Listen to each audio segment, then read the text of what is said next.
طيب إن الحمد لله نحمده ونستعينه ونستغفره ونعوذ بالله من شرور أنفسنا ومن سيئات أعمالنا من يهده الله فلا مضل له ومن يضلل فلا هادي له أشهد أن لا إله إلا الله وأشهد أن محمدا عبده ورسوله لا نبي بعده اللهم صل وسلم على سيدنا محمد وعلى ال سيدنا محمد كما صليت على سيدنا ابراهيم وعلى ال سيدنا ابراهيم في العالمين انك حميد مجيد فيا عباد الله اوصيكم ونفسي بتقوى الله فقد فاز المتقون وقال ايضا في ايه اخرى ان الذين قالوا ربنا الله ثم استقاموا فلا خوف عليهم ولا هم يحزنون.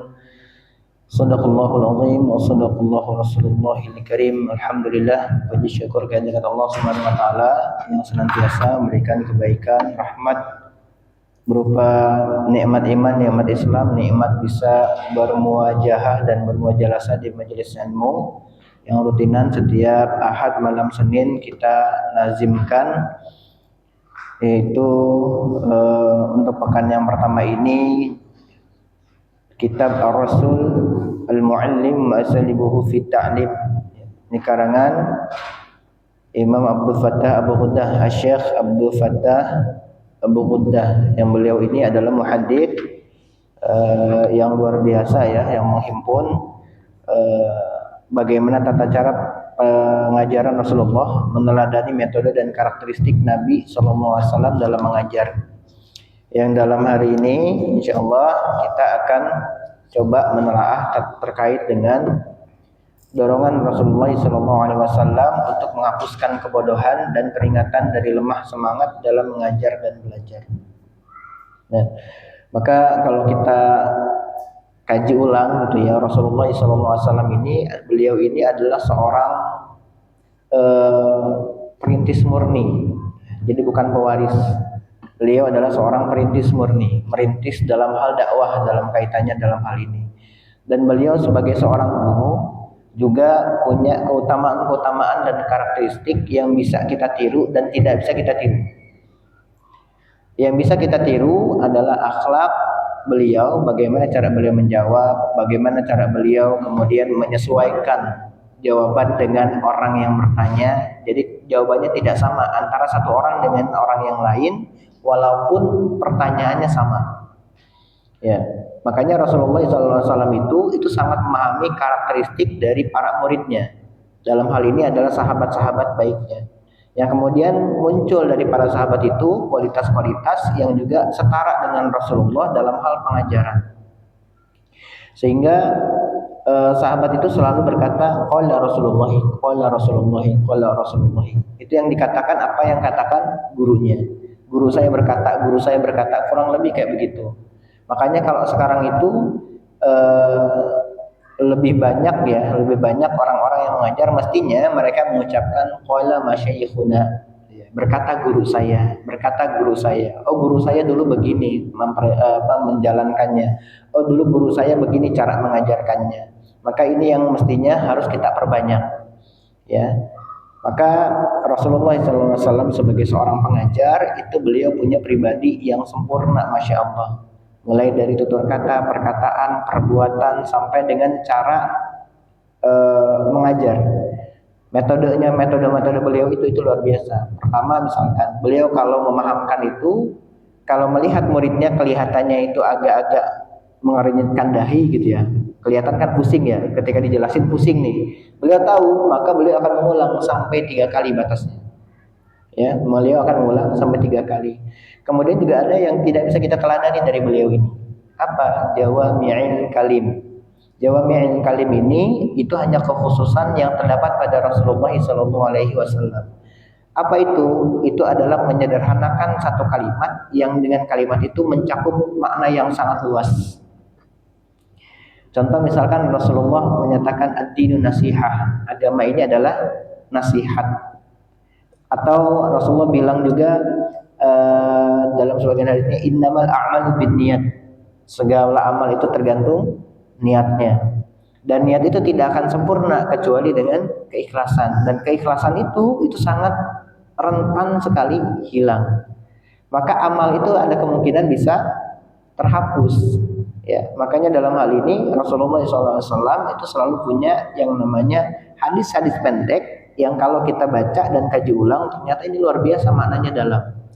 Contoh lagi ketika beliau menyatakan man kana yu'minu billahi wal yawmil akhir falyaqul khairan aw liyasmut. Barang siapa yang beriman pada Allah dan hari akhir, maka berkatalah yang baik atau diam. Jadi kalau misalkan beriman kita kepada hari kiamat, hari akhir, dan beriman kita kepada Allah, maka kita sepatutnya harusnya berkata baik aja. Kita nggak akan mengenal yang namanya kata-kata kasar, kata-kata buruk dan semisalnya. Itu nggak akan mengenal itu. Yang kita kenal apa? Hanya kata-kata yang baik aja. Maka ini tergantung siapa yang diteladani, siapa yang dilihat, siapa yang didengar. Ini contohnya berarti kita sebagai orang tua ya. Kalau kita di rumah sering berkata kasar, maka akan kemungkinan besar anak kita berkata kasar. Kalau seandainya kita di rumah sering teriak-teriak, akan kemungkinan anak kita juga teriak. Kalau kita nggak bisa diam di rumah, berarti ada kemungkinan anak kita juga jadi nggak bisa diam. Ini saya lagi yang kena. Ya, anaknya nggak bisa diam soalnya ya. Nah, tapi memang ini yang terjadi. Ini yang harus jadi muhasabah diri kita sebagai orang tua. Makanya dikatakan dalam surat At-Tahrim itu ya ayyuhalladzina amanu qu anfusakum wa ahlikum nar. Hai orang-orang yang beriman, maka jagalah kamu dan keluarga kamu dari api neraka. Jadi kitanya dulu nih yang jadi teladan. Bapak-bapaknya dulu yang jadi teladan. Kuncinya di bapak-bapak, Pak. Kuncinya di bapak-bapak. Kuncinya adalah di karakter ayahnya bagaimana. Walaupun ada menyatakan al-ummu madrasatul ula, ibu itu adalah madrasah pertama anaknya. Tapi bapaknya ini adalah kepala sekolahnya yang menentukan jalan kurikulum keilmuannya. Anaknya mau diajarin apa itu bapaknya. Jangan serahkan sepenuhnya sama ibunya. Yang memberikan sanksi, perlindungan, keamanan, pemeliharaan itu bapak. Ibu lebih ke kasih sayang. Makanya ada serangkaian obrolan di Al-Quran antara ayah dengan anak, itu nggak ada yang ibu dengan anak. Luqman dengan anaknya, kisah Ibrahim dengan Ismail, itu juga ayah dan anak. Nabi Adam, Qabil dan Habil juga di surat Al-Maidah, itu juga bapak dengan anak. Nabi Ayub dengan Nabi Yakub dengan Nabi Yusuf, itu juga ayah dengan anak. Jadi ada serangkaian kisah-kisah itu tentang ayah dan anak. Bahkan setelah meninggal pun si anak ini dijaga oleh Allah Subhanahu wa taala, itu tergantung kesolehan bapaknya. Makanya di surah Al-Kahfi itu ada perkataan wa kana abuhuma sholihan. Dan orang tua dari kedua anak yatim itu adalah seorang bapak yang soleh. Jadi kesolehan kita ini menjaga anak keturunan kita. Makanya Nabi Ibrahim itu doanya itu, ya Allah, jadikanlah anak dan keturunan saya adalah hamba-hamba yang sholat. Nah, makanya ini tergantung dari bapaknya. Maka teladan ini, guru pertama di rumah mestinya bapaknya ke istrinya, istrinya baru ke anaknya. Istrinya udah angkat tangan, maka anaknya diserahkan ke bapaknya untuk diberikan pemahaman. Sehingga anak itu dia harus punya rasa segan sama bapak, bukan takut. Segan sama bapak itu. Jadi kalau udah dipanggil bapak itu beda karakternya. Nah, ini justru yang menerapkan hal ini adalah parenting di Eropa, bukan di Indonesia. Di Eropa itu karakter bapak itu karakter ayahnya luar biasa, kuat sekali. Dan anak yang dia nggak dekat dengan seorang bapak, anak yang nggak dekat dengan bapaknya, maka pasti sosialnya nanti bermasalah. Sosialnya pasti bermasalah. Saya menemukan dan menganalisa dari berbagai murid saya yang bermasalah itu, yang sering kabur lah, yang sering lawan guru lah, yang sering berantem sama temennya, yang sering bully, yang kena bully, yang dibully atau membuli, itulah orang tuanya bermasalah dan dia nggak dekat sama bapaknya. Ya, karena tidak pernah ada pengarahan. Ayah itu adalah sosok yang mengarahkan. Saya punya seorang santri dulu. Dia hafiz 30 juz. Anaknya sopan, soleh luar biasa ketika ini. Meninggallah kemudian bapaknya, hilang arah dia. Nggak lama setelah bapaknya meninggal juga ibunya. Selang berapa bulan meninggal adik kandungnya di rumah yang sama. Makanya sekarang tuh nggak tahu saya kondisinya kayak gimana. Terakhir katanya kuliah, kemudian terakhir lagi nikah sama janda, kemudian cerai lagi dan yang lain-lain. Usianya masih muda. Usianya masih muda. Makanya ini penting peran seorang ayah itu mengarahkan anak-anaknya. Harus tahu anaknya tuh mau jadi apa. Terus kalau jadi itu kayak gimana? Dukungan orang tua, utamanya ayah kepada anak itu kuat sekali. Bahwa ibunya bilang, iya ibu dukung kamu nanti kayak gimana juga. Bapaknya belum bilang, anaknya kurang semangatnya. Mungkin kita dulu mengalami itu ya. Yang sering support ibu, bapak nggak pernah ngomong apa-apa. Akhirnya apa? Kita tuh lemah sebetulnya, lemah secara sosial, lemah secara psikologis. Karena yang lain merasa dilindungi, bapaknya kita nggak punya bapak. Bapak saya ada tapi saya nggak pernah ngobrol. Atau misalkan yang punya karakter nih orang mungkin ada di antara kita yang punya karakter bapak tuh kayak begini. Minum segelas dengan bapak itu nggak boleh. Ada nggak di sini, Mbak? Bapaknya minum nih, anaknya minta gelasnya. Nggak boleh. Ini khusus bapak. Anak kecil gelasnya lain, nggak boleh sama. Ini diusir anaknya, sana, nggak boleh dekat-dekat. Nah itu Nabi itu nggak kayak begitu. Dulu sampai ada sahabat yang ditegur sama Nabi. Ditegur, gara-gara Nabi lagi jalan ketemu anak kecil, dicium kening anak kecil itu. Sahabat ini bingung, ya Rasulullah, itu kenapa kau cium kening anak itu? Nah ini bentuk rasa cinta saya kepada anak. Emang kamu nggak pernah cium anak kamu kayak begini? Nggak pernah. Sekarang pulang cium kening anak kamu. Jadi nanti akan ada masa di mana kita itu merasa bahwa oh iya dulu anak saya ciumin nih. Tapi ternyata udah gede udah nggak bisa, Pak. Udah malu mereka. Nanti mereka malu ngobrol, malu untuk nyapa. Akhirnya ketemu di jalan, ada bapak gua nih. Udah pura-pura lihat, pura-pura lihat. Iya kan ada nggak? Ada. Harusnya enggak. Harusnya bangga bapaknya lewat, bapak saya nih langsung samperin. Ya ini cari aman, oh ada bapak nih. Ya kan akhirnya timbul pertanyaan, kenapa bisa demikian?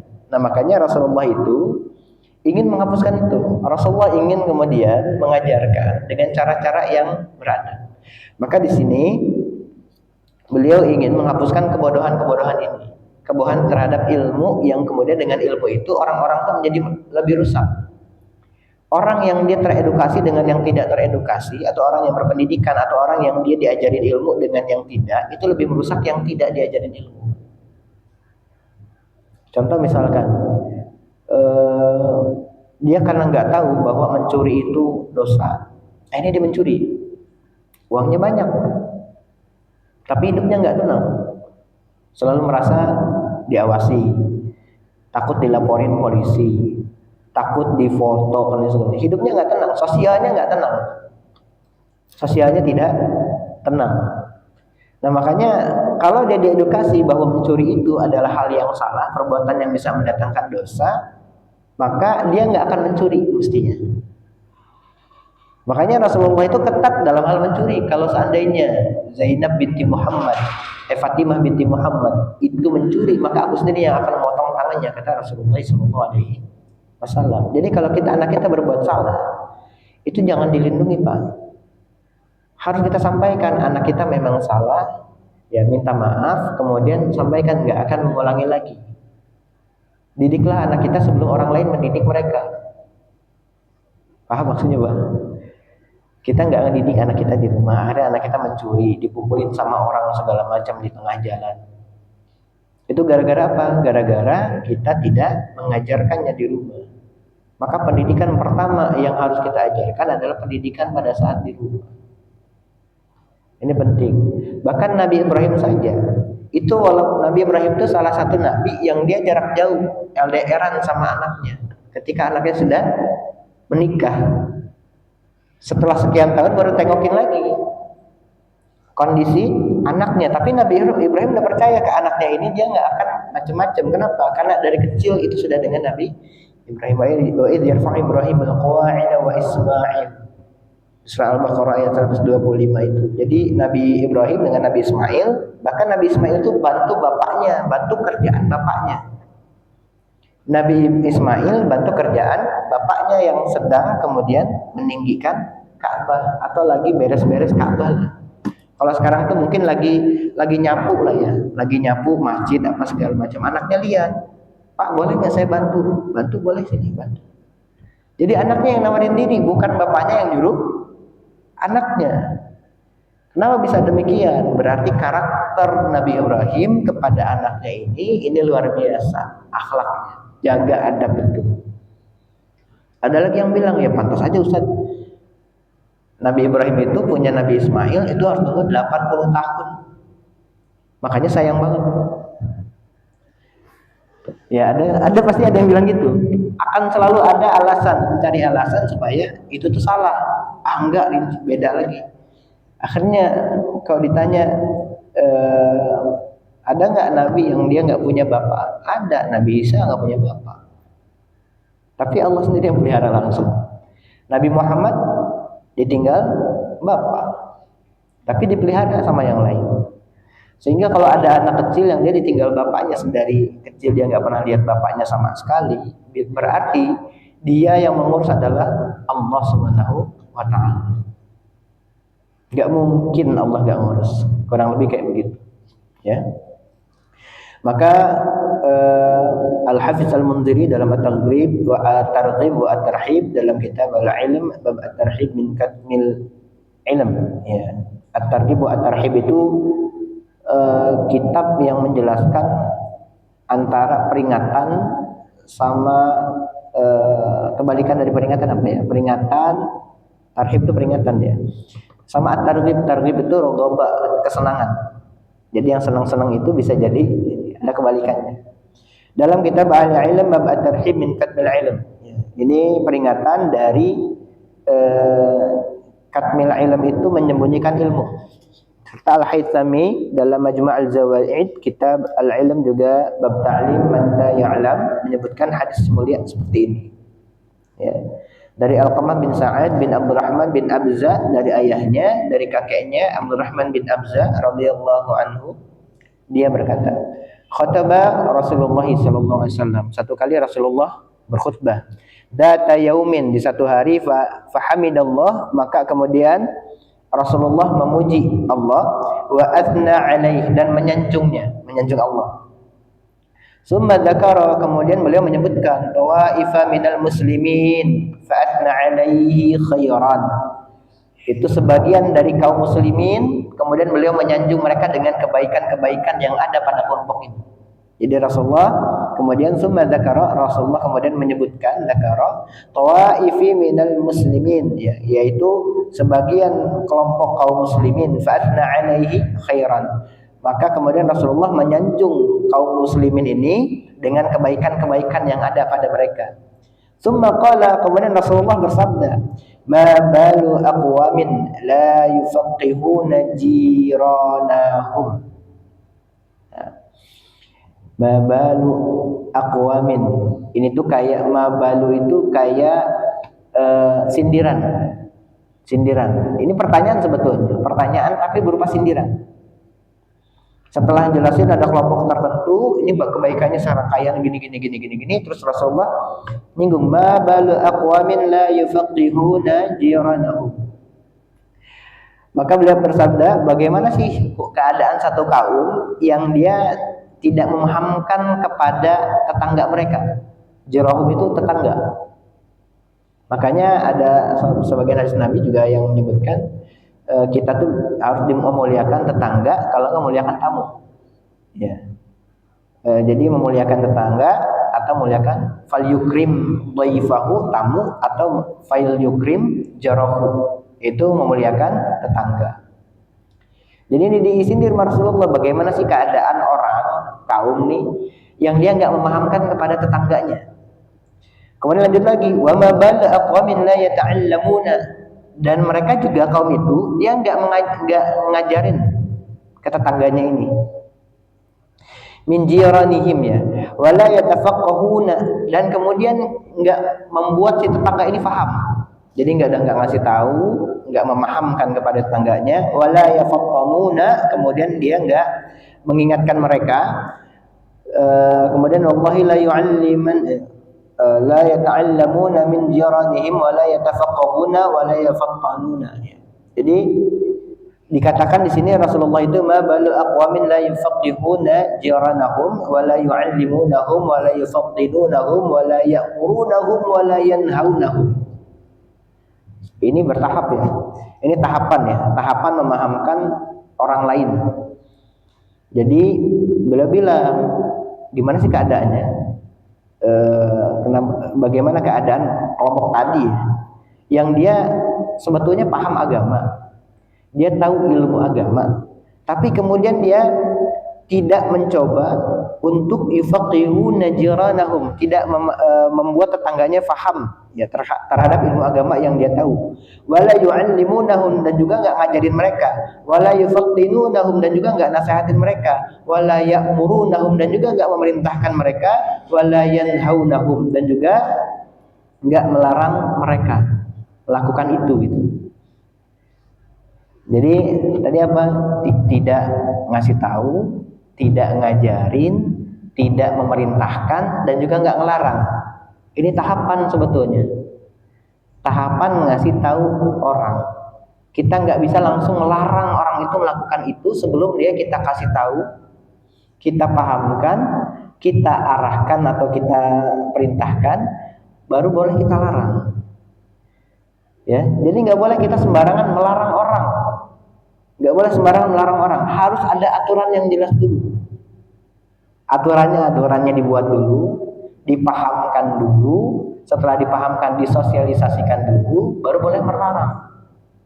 Kalau ini langsung melarang, orang pasti langsung marah. Maka ini yang dikatakan oleh Rasulullah SAW. Jadi beliau tuh punya tahapan dalam memahamkan orang.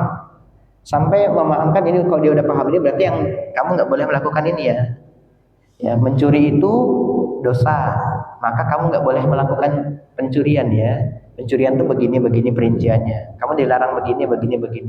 Boleh nggak mencuri? Ada nggak hal pencurian yang boleh? Ada nggak Pak? Mencuri tapi boleh? Ada nggak? Mencuri hati.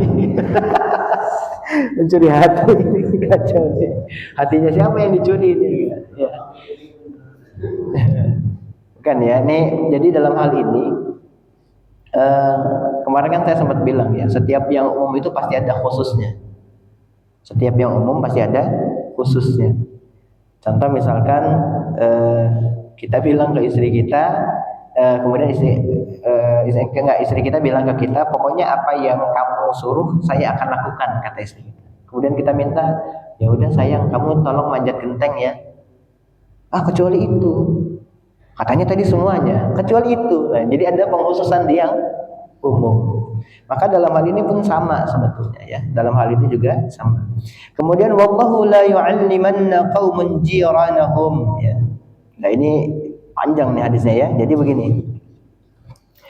Ini salah satu hadis yang dia meminta kita untuk baik terhadap tetangga. Bahkan ini dikatakan di sini di syarahnya ini sampai ada hadis begini, mazala Jibrilu yusini bil jari hatta dhanantu annahu sayuwarrithu. Jibril terus saja mewasiatkan kepadaku agar berlaku baik terhadap tetangga hingga aku mengira ia akan mewarisinya. Jadi seolah-olah tetangga itu, karena ini Jibril terus ingat tetangga kamu belum dikasih tahu nih, tetangga kamu belum di ini, tetangga kamu belum di itu, tetangga belum di ini. Itu sampai-sampai Rasulullah ngira nanti kalau beliau wafat tetangganya harus dapat warisan. Karena betapa pentingnya peran tetangga. Saking pentingnya peran tetangga. Nah, begini makanya tadi yang ibu-ibu ini belajar satu hadis tentang keluarganya Allah. Jadi Allah itu punya keluarga dari kalangan manusia. Ya. Innalillahi minan nas ahluna ya. Rasulullah punya keluarga. Nah, keluarga itu selain ahlun, ada juga dikatakan dalam bahasa Arab usroh. Apa namanya? Usroh. Usroh itu keluarga. Apa bedanya sama ahlun? Usroh itu keluarga yang terikat karena hubungan darah. Karena faktor biologis. Kita bapak nggak bisa milih mau lahir dari keluarga yang seperti apa. Nggak bisa terlahir, nggak bisa milih. Ya Allah, saya milih jadi keluarga yang kaya, populer, tampan, rupawan orang tua saya. Pokoknya yang menyenangkan semua. Kita nggak bisa milih itu. Makanya dalam keluarga kita pasti ada satu atau dua orang yang menyimpang. Yang kita nggak senang kita punya saudara dia. Tapi kata orang tua kita, gitu-gitu saudara kamu tolong dibantu. Ada nggak Pak yang begitu? Karena terikat hubungan darah, itu usrah. Makanya Rasulullah di sini pakai kata ahlun. Ahlun itu keluarga yang dia tidak terikat dengan darah, ketulusannya lebih tinggi dari saudara. Siapa yang paling dekat dengan kita, yang kita bisa sebut ahlun ini? Tetangga. Karena bayangkan, ini nggak ada hubungan saudara, nggak ada ikatan darah, nggak ada serahim kita, tapi mau saling bantu dengan tulus. Itu ikatannya lebih kuat dibandingkan dengan saudara, lebih kuat dibandingkan dengan usrah. Kita harus baik kepada saudara kita karena kita terikat hubungan darah. Jadi kita suka nggak suka, itu tetap harus baik sama saudara itu. Tapi kalau misalkan dengan tetangga, al-insan abdul ihsan, manusia itu hambanya kebaikan. Maka kalau kita baik sesama tetangga kita, maka tetangga kita akan kasih kebaikan juga sama kita. Itu pun sebaliknya, kalau misalkan kita berbuat buruk pada tetangga kita, maka tetangga kita juga malas dan enggan untuk bantu kita. Maka dalam hal ini Rasulullah mengatakan sampai demikian, saking dekatnya hubungan tetangga itu dengan kita, maka itu kayak begini. Di sini tuh dikatakan pertetanggaan itu memiliki urutan, diantaranya tetangga sangat dekat dan tetangga karena pergaulan. Misal, dua orang bertetangga karena terhimpun dalam satu masjid, satu sekolah, satu tempat profesi, satu pasar, atau yang semisalnya. Sedangkan yang saling mewarisi ada dua macam, yang secara fisik dan secara maknawi. Secara fisik berarti berupa harta, sedangkan secara maknawi berarti berupa ilmu. Jadi kalau kita ngajarin sesuatu ke tetangga kita, dia merasa bahwa kita ini adalah orang yang mengajarkan dia, maka satu saat dia punya ilmu, dia nggak akan tanggung-tanggung, nggak akan sungkan untuk ngajarin kita. Makanya level ahlun itu ini harus kita sampai. Makanya kan kemarin sempat saya sampaikan di sini ada 4 level dari kedekatan atau level pertemanan dalam Al-Quran. Yang pertama apa Pak ini? Lupa. Yang pertama ta'aruf, ini cuma sekedar kenal. Cuma sekedar kenal, tahu nama doang deh gitu ya. Ya tahu Pak ini Pak itu gitu. Rumahnya di sini, tapi kita nggak pernah ngobrol panjang, nggak pernah ngopi bareng, nggak pernah makan bareng, apalagi canda-canda gitu kan, nggak berani. Itu levelnya ta'aruf. Yang kedua levelnya apa kemarin? Tafahum, saling memahami, udah saling ngobrol, saling ngopi, tahu karakternya masing-masing. Sehingga ketika ngobrol kita jaga diri kita, khawatir perkataan perbuatan kita itu ada yang menyinggung lawan bicara. Karena kita tahu karakter dia begini, kalau saya ngomong begini pasti dia tersinggung. Itu tafahum. Yang ketiga levelnya apa? Ta'awun, tolong menolong. Wala ta'awanu bil birri wat taqwa, wala ta'awanu bil ismi wal udwan. Jadi boleh dikatakan level ta'awun itu adalah kita tahu orang tersebut akan marah, kita tahu dia akan tersinggung ketika kita bilang itu, tapi kita tetap bilang dan bisa ketawa bareng. Dia nggak jadi tersinggung, walaupun sebetulnya kita tahu kalau dia ngomongin begini pasti dia tersinggung. Coba kalau orang yang lain yang ngomong yang nggak pernah kenal sama dia, pasti dia tersinggung. Nah yang terakhir levelnya takaful, itu saling nanggung beban. Level takaful ini adalah level level pertemanan yang udah di luar nalar. Ini level pertemanannya Rasulullah dengan sahabatnya dulu tuh sampai begini. Rasulullah tahu setiap kantong dari sahabatnya isinya ada berapa harta sahabatnya itu. Dan beliau tahu sahabat ini lagi kekurangan, yang ini lagi kebanyakan. Kamu yang kebanyakan tolong dia lagi kekurangan. Dibayarin utangnya. Ya, dibayarin utangnya, dibayarin SPP anaknya segala macam. Nah, itu yang level takaful, saling menanggung beban. Makanya jadi orang Islam mestinya tidak boleh ada kesusahan. Kalau sudah semuanya level takaful. Kalau semuanya sudah level takaful, nggak akan ada kesusahan. Semuanya akan dengan sukarela membantu satu sama lain. Tapi kita belum sampai level itu ya. Kita belum sampai level itu ya. Ya mudah-mudahan bisa sampai level itu gitu ya. Ya jadi yang kaya makin kaya, yang miskin makin miskin. Yang kaya nggak mana yang kepengen miskin, yang miskin sungkan atau segan minta ke yang kaya. Ini miskin mintanya ke yang miskin. Yang kaya ngobrolnya sama orang kaya. Padahal Nabi itu dulu nggak memandang kekayaan dalam berteman. Duduk bareng Bilal bin Rabah bisa duduk bareng dengan Abu Bakar As-Siddiq. Bilal itu siapa? Budak, Pak. Abu Bakar itu siapa? Beliau itu pemimpin Bani Tayyib, pemimpin suku. Boleh dikatakan presiden itu. Abu Bakar itu.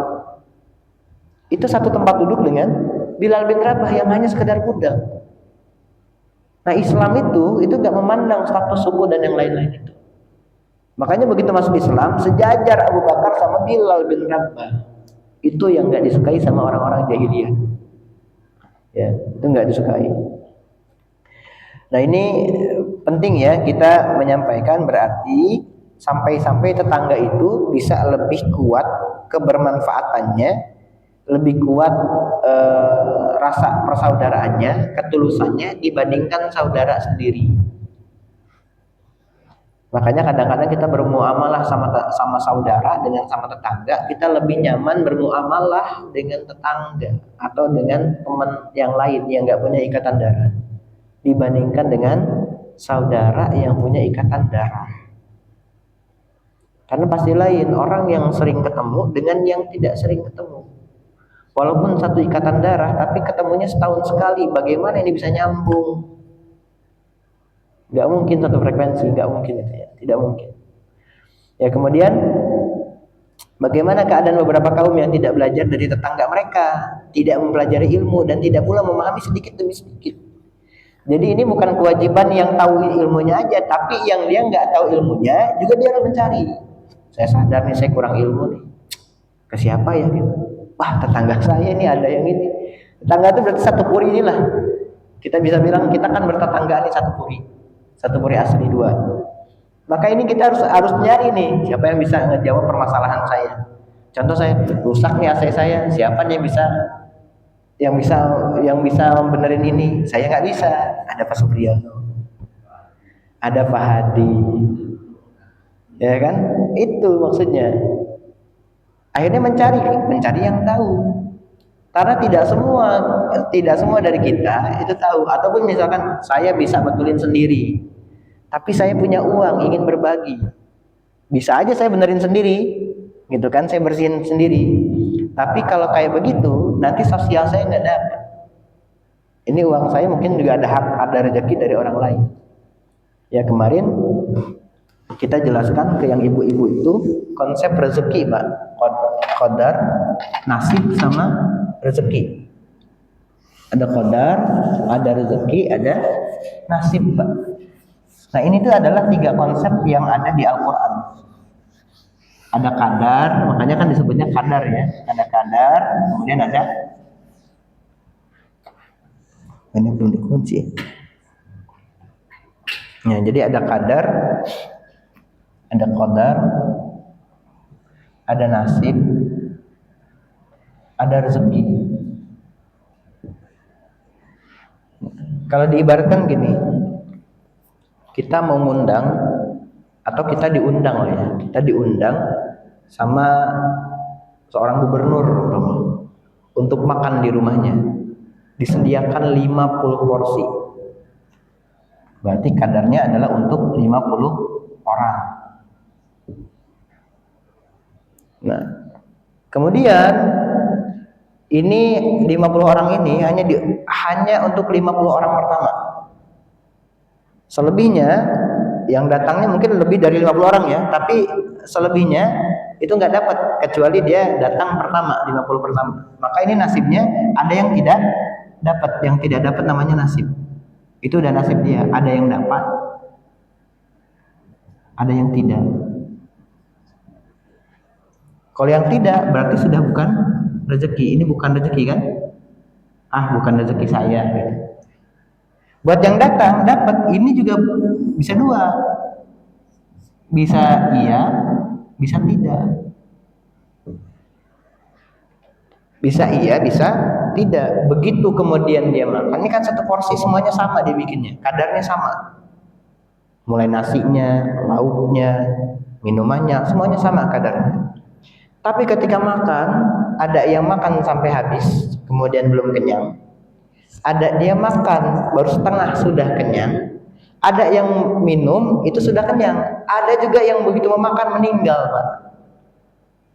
Inilah yang disebut dengan rezeki. Rezeki itu apabila yang sudah masuk ke dalam mulut kita. Makanya nanti setiap orang punya kadarnya masing-masing. Pertanyaannya dapat atau tidak? Nasib itu tergantung apa nasib berarti? Tergantung kita harokah atau enggak, kita bergerak atau enggak.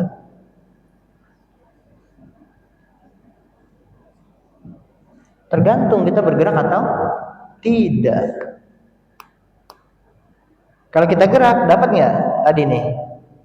Duluan tuh kan, wah saya siap-siap mulai acara jam 8. Tapi saya kemungkinan akan datang ada 1000-10.000 orang, maka saya di sana harus dari 3 hari sebelumnya. Mungkin nggak begitu? Mungkin. Berarti yang mempersiapkan lebih awal, maka dia nasibnya pasti lebih baik. Yang bangunnya lebih awal, pasti hasilnya lebih banyak. Mestinya. Maka inilah yang disebut dengan rezeki. Kalaupun misalkan Bapak mancing, kalau kita ibaratkan mancing, kolamnya sama, pancingannya sama, umpannya sama, dapatnya sama juga nggak Pak? Enggak. Nasibnya beda. Sampai itu udah dimakan baru rezeki. Sampai sudah dimakan baru rezeki. Kalau dia belum sampai kemakan sama kita, maka itu belum rezeki. Nah kadang-kadang ada orang, wah ini rezeki anak soleh. Bukan rezeki itu kalau belum dimakan. Itu baru diambil kan? Baru diambil. Berarti nasibnya orang soleh harusnya kayak gitu. Bukan rezeki karena belum kita makan, belum kita konsumsi, belum kita pakai. Nah rezeki itu yang kita pakai ini sekarang nih. Bapak pakai pakaian, pakai peci, pakai sarung, itu rezeki Bapak. Tadi yang ngopi, nah kopi ada nyetok ada 50 piece misalkan, yang minum baru 1. 49 yang lainnya udah rezeki belum? Belum. Siapa tahu ada rezeki tamu di situ. Datang tamu keluarin 1. Kan bukan punya Bapak semua berarti. Ya sama uang yang di tabungan kita juga sama Pak. Sebelum itu terpakai, itu belum jadi rezeki Bapak. Makanya dalam Islam ada konsep menyucikan harta. Dengan apa? Zakat. Ibaratnya zakat itu kayak nyewa nih. Nyewa barang gitu kan. Kan kena cas sewa kan. Bayar sekian ya untuk 1 jam. Zakat itu kayak begitu Pak. Supaya harta kita yang di tabungan ini tetap dapat keberkahan dari apa yang sudah kita laksanakan. Nah, ini penting konsep kayak gini supaya nggak menganggap bahwa harta kita nimbun harta banyak nih puluhan juta. Zakat enggak. Tiba-tiba anaknya sakit, habis tuh harta kekuras. Akhirnya baru bilang sama Allah, ya Allah ini bagaimana? Saya udah nyari uang capek-capek, engkau habiskan hanya karena anak saya sakit. Jadi nyalahin Allah tuh. Padahal barangkali dia sendiri yang tidak berzakat dari hartanya. Padahal cuma 2,5% dari setiap harta yang dihasilkan. Bahkan kata Imam Syaiban Ar-Ra'i itu, setiap harta walaupun 1 perak itu harus ada penyuciannya, harus ada hak sewanya, 2,5%. Walaupun 1 perak kata Imam Syaiban Ar-Ra'i, tapi kalau kata Imam Syafi'i harus batas nisab dulu. Batas nisab selesai baru boleh mengeluarkan zakat. Tapi kata Imam Syafi'i Ar-Ra'i, setiap harta yang kalian dapat, mau 1.000 perak, mau 10.000, mau 100.000, itu ada hak orang di situ, tetap harus dikeluarin. Harus dikeluarin. Walaupun bilang ini enggak kok halal kok. Saya nyarinya dengan jalan yang halal. Masa ini harus saya keluarin zakat gitu? Masa harus tetap disucikan? Nah, ini nyambung lagi ke makalahnya di kitab Al-Hikam, Ibnu Athaillah As-Sakandari. Beliau menyampaikan, man kanat mahasinuhu masawiyah fa kaifa la takunu masawihi masawiyah. Ya, kita tuh kadang-kadang manusia itu adalah orang yang pada saat mereka berbuat benar saja pasti ada salahnya, apalagi berbuat salah. Maka setiap pekerjaan halal yang kita miliki, kita tahu itu uang itu halal, tapi kita harus sadar juga bahwa di situ ada hak orang lain yang barangkali ikut nimbrung di situ, dan kita harus keluarkan. Kita harus keluarkan. Ya, ini menjadi salah satu kunci supaya harta yang kita punya, harta yang kita tabung untuk masa depan keturunan kita, untuk anak kita, keluarga kita, dan yang lain-lain, itu tetap terjaga keberkahannya. Maka terus tiap bulan keluarin Pak itu infak zakat tuh. Apakah itu ke masjid gitu ya, dengan infak, apakah itu ke anak yatim dengan infak, keluarin Pak hartanya. Ya. Karena nanti kalau uangnya sudah terlalu banyak akan lebih susah keluarinya Pak. Sayang kalau 100.000, 10% dari 100.000 kan cuma 10.000 Pak. Kalau 1 miliar 10%-nya berapa? 100 juta. 2,5%-nya dari 100 juta berapa? 25 juta Pak dikeluarin dari 1 miliar. Apakah harus nunggu 1 miliar dulu keluarin 25 juta? Kan enggak. Makanya kita, kata Imam Syafi'i Ar-Ra'i, tetap harus kita keluarkan itu. Ya, harus kita keluarkan supaya harta yang kita miliki itu tetap mendapatkan keberkahan dari Allah Subhanahu wa taala.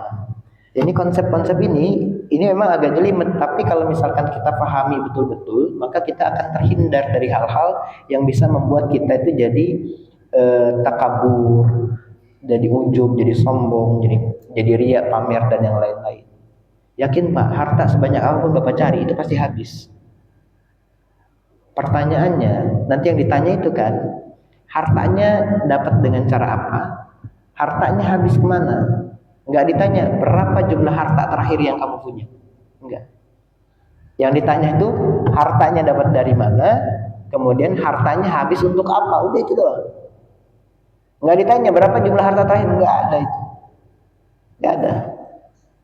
Bahkan sama status jabatan yang Bapak punya sekarang itu akan hilang. Akan ada masanya Bapak digantikan. Maka udah nggak dikenal lagi tuh sebagai pejabat-pejabat, nggak bisa. Sebagai ketua RT, ketua RW, itu jabatan sementara. Satu saat akan hilang. Tapi pertanyaan singkatnya, orang nanti akan bertanya, selama dia jadi RT, misalkan, selama dia jadi RW, itu uang tuh lari kemana? Akan timbul pertanyaan dari warga gitu. Kemudian habis untuk apa uangnya? Habis untuk apa? Kemudian setelah nggak jadi RT jadi RW, tetap dihormati atau tidak? Tetap dapat rasa segan dari warga atau enggak? Ini yang jadi timbul pertanyaan. Makanya jadi pejabat itu berat pada saat mereka sudah tidak mimpin. Itu berat sekali jadi pejabat itu. Kenapa? Karena begitu mereka tidak mimpin, mereka sudah tidak punya power lagi. Dia merasa sudah nggak dihormati lagi. Tapi lain kalau mimpinnya dengan amanah, dengan tanggung jawab, dia lepas jadi apapun itu warga akan tetap hormat. Ya, maka ini kita mesti hati-hati dengan jabatan yang kita emban, status sosial yang kita punya di masyarakat. Maka itu yang nanti akan menjadi hisab yang luar biasa berat. Karena setiap tingkah laku, perbuatan, perkataan kita itu orang-orang akan melihat. Mungkin ada juga yang meneladani. Mungkin juga ada yang meneladani. Makanya nih kalau sudah kita dikenal di masyarakat sebagai tokoh tertentu, punya status sosial, punya jabatan, pejabat gitu ya. Maka yang harus hati-hati adalah bagaimana kita berucap, bagaimana kita kemudian melakukan sebuah perbuatan. Dasarnya harus punya, tujuannya harus jelas, supaya nanti pada saat ada orang yang bertanya itu bisa menjelaskan dengan penjelasan yang dapat diterima. Itu ya. Jadi ini baik tetangganya yang berilmu atau yang nggak berilmu tetap harus belajar gitu ya. Ya kemudian ثم نزل فدخل بيته فقال قوم من ترونه عنا بهؤلاء قالوا نراه عن الأشعريين. Ketika ditanya gitu ya, kemudian ya ketika Rasulullah udah nggak ada, mereka saling tanya, siapa sih kaumnya yang Rasulullah maksud itu, yang disanjung-sanjung kebaikannya, tapi kemudian Rasulullah sindir, siapa sih? Ada yang jawab. Ya, di sini ada yang menjawab, qalu narahu 'alal asy'ariyyin. Mereka adalah kaum Asy'ariyyin. Hum qaumun faqaha'u wa lahum jiranun yufatun min ahlil miyahi wal a'rabi. Jadi ini adalah kaum namanya Asy'ariyyin ya, bukan Al-Asy'ari bukan ya, tapi memang ada kaum namanya Asy'ariyyin yang mereka punya tetangga yang itu sering berbuat kerusakan. Jadi tetangganya itu kasar, sering mengumpat, sering menghina, gampang konflik, senggol bacok, apa istilahnya pertamax lah ya. Pokoknya pesunut, gampang pesunut lah gitu. Sementara ini Asy'ariyinnya itu adalah kaum yang dia baiknya luar biasa. Udah soleh, tutur katanya bagus, perbuatannya nggak ada yang menyimpang. Tapi tetangganya begitu dibiarin. Akhirnya Asy'ariyinnya kemudian mereka kemudian mendatangi Rasulullah sallallahu alaihi wasallam. Fa'atau Rasulullah sallallahu alaihi wasallam faqalu, dan mereka berkata, ya Rasulullah, dzakarta qauman bi khairin wa dzakartana bi syarrin, fama baluna. Mereka tanya, ya Rasulullah, siapa kaum yang Anda sanjung dengan semua kebaikannya, tapi kemudian Anda sindir dengan keburukannya? Ya, siapa itu? Faqala, Rasulullah kemudian mengulangi perkataan beliau yang pertama tadi. Lifaqihannahum qaumun jiranahum wa lifatinannahum wa la ya'murannahum wa la yanhaunahum wa la yata'allamanna qaumun min jiranihim wa yatafakkaruna wa yatafaqqahuna aw la u'ajilannahumul 'uqubata fid dunya. Jadi Rasulullah mengancam nih, kalau ada orang berilmu tapi tetangganya kemudian jadi bodoh, tetangganya udah buat kerusakan, kemudian tetangganya yang dia sadar, harusnya dia sadar bodoh, nggak nyari ilmu juga, maka ini Rasulullah nih, la u'ajilannahumul 'uqubata fid dunya. Aku khawatir mereka ini akan dapat hukuman di dunia.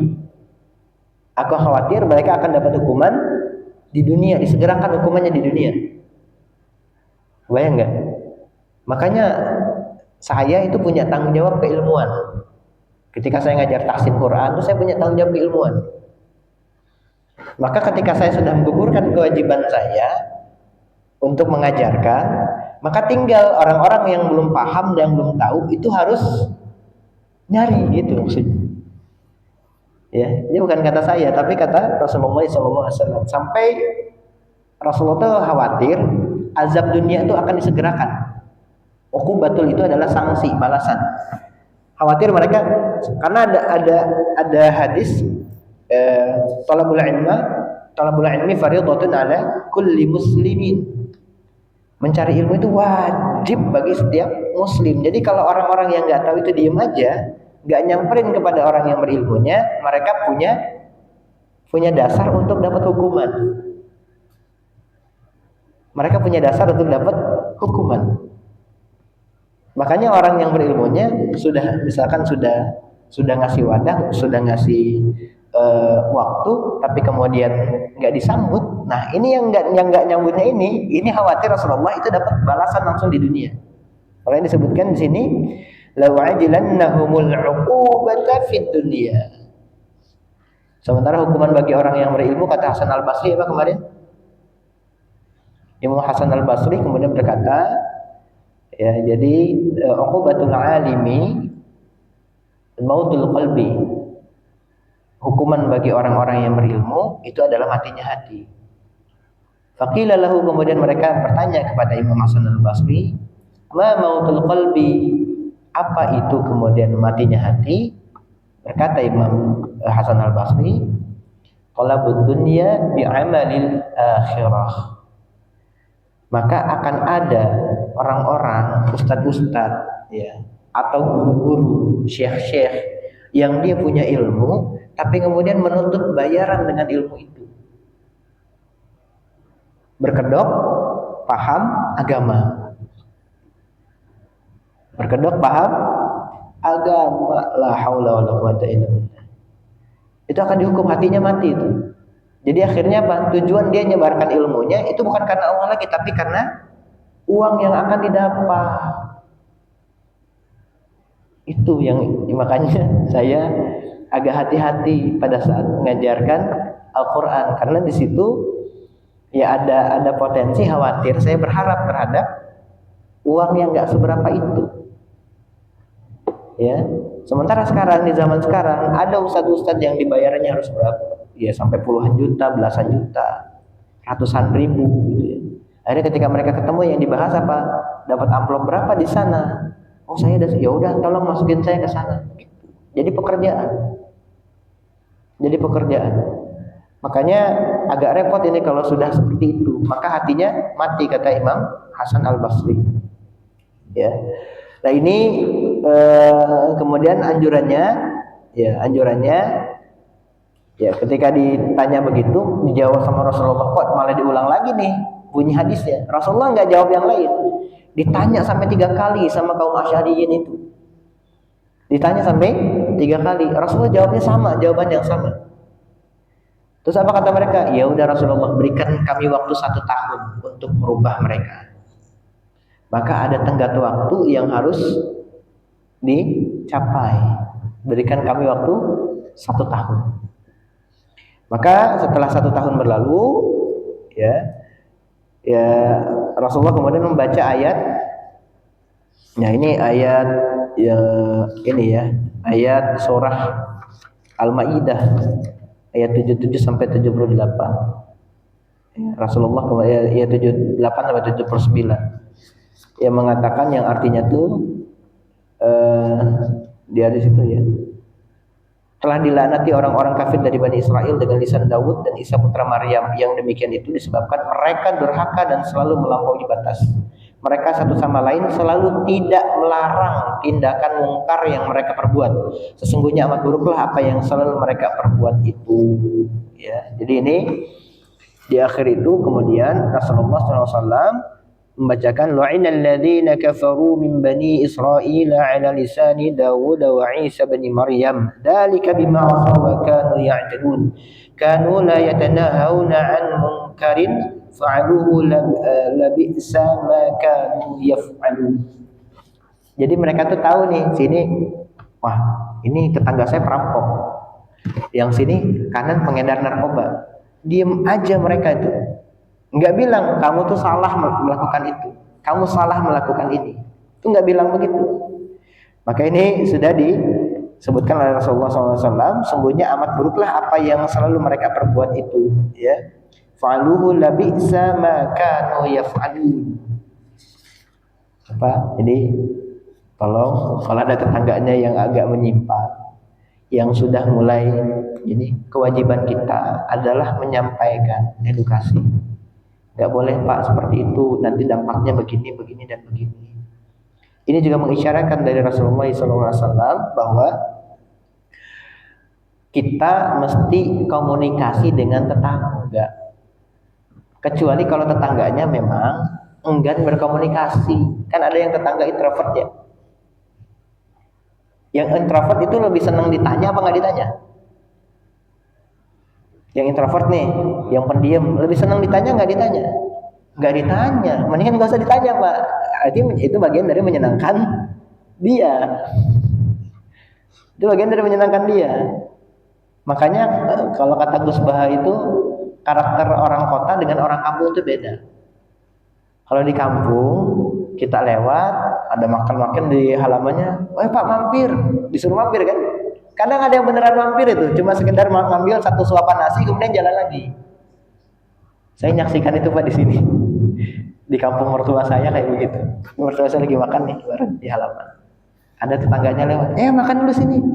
Datang lu cuci tangan, set, makan selesai. Ya udah Pak, saya jalan lagi ya, jalan lagi. Saking dekatnya mereka sama tetangga. Tapi kalau di lingkungan perkotaan kata Gus Baha, justru dengan tidak saling bertanya itu adalah sebuah kebaikan untuk tetangganya. Karena gampang curiga. Nah, iya kalau di kota kan perumahan elit nih, kadang-kadang nggak saling tanya itu mereka tahu-tahu beli mobil atau beli ini segala macam. Itu nggak saling tanya, jarang sekali untuk kumpul, apalagi mempersilahkan ke rumah tadi kayak tadi itu. Saya baru ketemu di sini wilayah-wilayah sini gitu ya, yang ketika ini makan kan, makan, itu beneran nyamperin kemudian makan, walaupun cuma satu suapan. Kadang-kadang dilihat dulu tetangganya kata mertua saya. Tapi lihat dulu tetangganya, kalau dia orang soleh misalkan, orang baik, kita pasti bisa baik, hartanya halal, ya kita ambil makan satu suap doang. Karena kita yakin ini makan dari orang soleh itu adalah bagian dari keberkahan dari orang soleh itu. Makanya dulu Imam Syafi'i ketika diundang ke rumahnya Imam Ahmad bin Hambal, ya ini kisah ini udah banyak ya beredar juga. Itu makanya rakus, seolah-olah kayak belum orang yang kelaparannya luar biasa. Dan anaknya Imam Ahmad bin Hambal kemudian heran, ayah katanya ini guru ayah, tapi kok kayak makannya nggak beradab ya, kayak orang kelaparan. Apa jawaban Imam Syafi'i? Kata Imam Syafi'i, saya tahu ayah anda adalah orang yang soleh, dan nggak mungkin orang soleh itu mencari harta dari jalan yang haram. Maka pasti hartanya halal semua. Nah, karena hartanya halal semua, itu masuk ke badan saya semua, itu jadi tenaga untuk ibadah. Dan ini harta halal, karena harta halal semua yang masuk, itu saya merasanya aman dari hal-hal yang haram. Jadi orang tuh taunya yang haram itu cuma babi, Pak. Padahal jalan ngambil harta itu juga menjadi keharaman, bahkan bisa jadi lebih haram dari babi. Bapak makan babi itu yang kena mudaratnya bapak sendiri. Tapi kalau korupsi, yang kena mudaratnya siapa? Orang lain kena mudaratnya, keluarga kena mudaratnya, bapak kena mudarat, lingkungan kena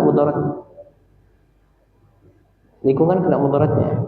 Jadi kalau misalkan dia koruptor ketangkep nih, itu lingkungannya pasti langsung dicap. Itu desa yang pernah ada koruptor ketangkep ya, yang di bawah koruptornya, Pak.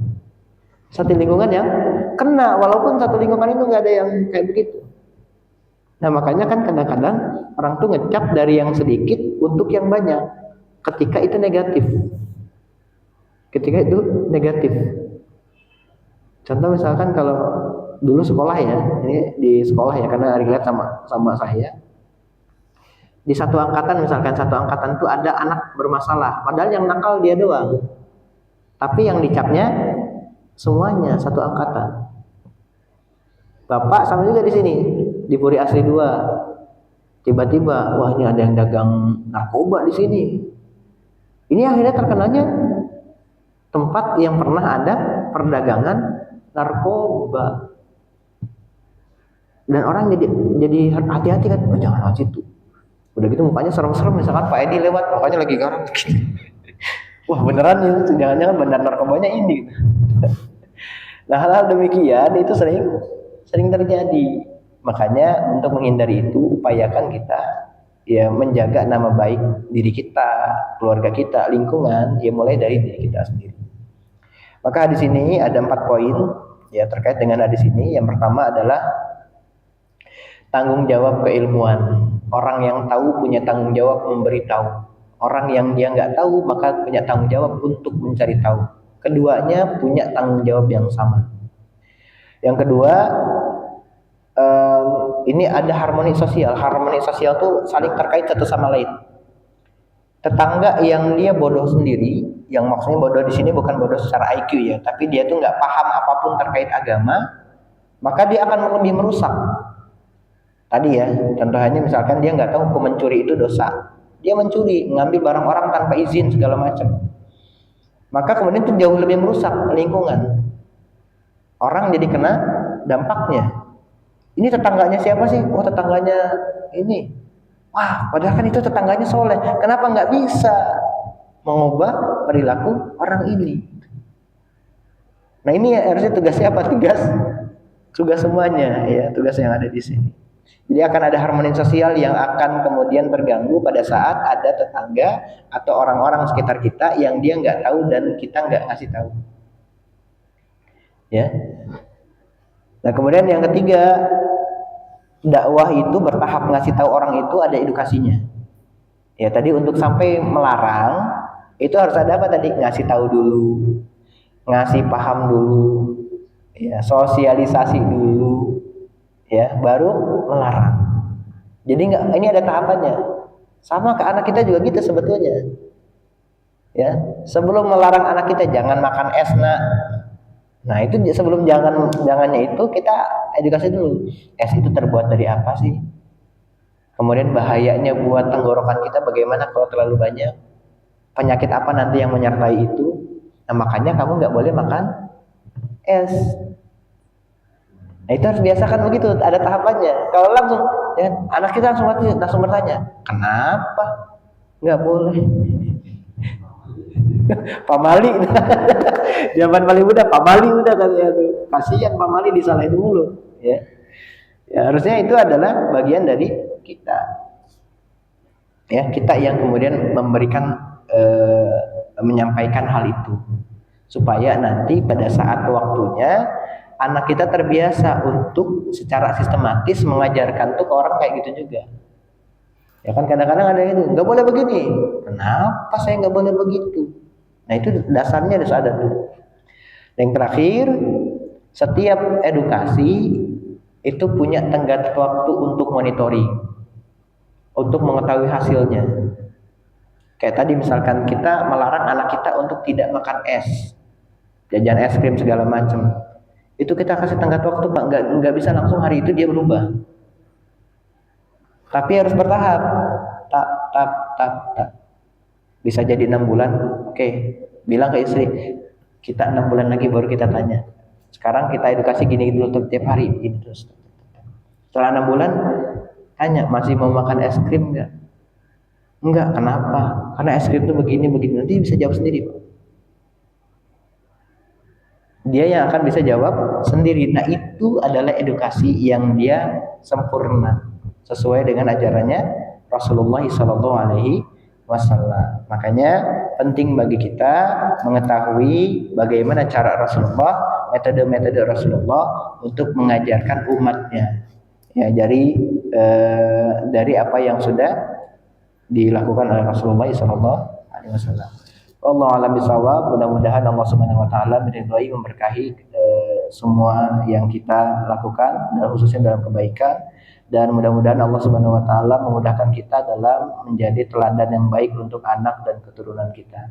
Amin ya Allah ya rabbal alamin. Hadanallahu wa iyyakum ajmain. Allahu waffiq lil aqwamit thoriq. Wassalamualaikum warahmatullahi wabarakatuh.